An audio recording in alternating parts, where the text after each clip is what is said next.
নীল পুজোর পুণ্যতিথিতে কিন্তু প্রতিবারই মায়েরাই গঙ্গা স্নানে গিয়েই থাকে।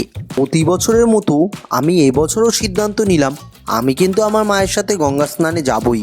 আর যেই ভাবা সেই কাজ, আমরা বেরিয়ে গেলাম গঙ্গা স্নানের উদ্দেশ্যে রাসমণি ঘাটের উদ্দেশ্যে। সেখানে পৌঁছে দেখি হাজারো হাজারো মানুষের ভিড়। ভাবছিলাম তো একবার হারিয়েই না যাই, তবে বাবার আশীর্বাদ তো মাথায় রয়েছেই, হারাবো কেন। আমরা কিন্তু সঠিকভাবে পৌঁছে গেলাম একদম রাসমণি ঘাটে। সেখানে পৌঁছে কিন্তু বহু চেনা পরিচিত মা কাকিমাদের সাথে দেখা হলো, যাদের সাথে একবার কথা বলে নিলাম। তারপরেই দেখলাম প্রচুর প্রচুর পুণ্যার্থীরা কিন্তু তারা গঙ্গা স্নানে ব্যস্ত। আগে গঙ্গায় আম ভাসাবে, তারপরে স্নান করবে।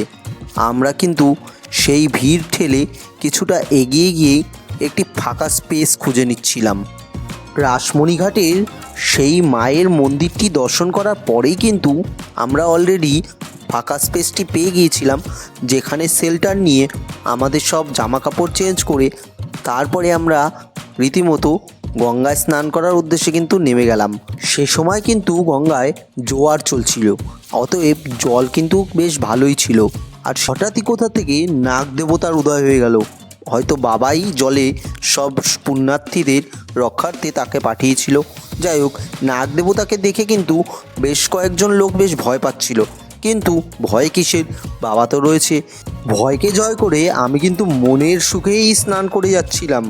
বেশ 15-20 মিনিট স্নান করে আমি কিন্তু সূর্য দর্শন করলাম।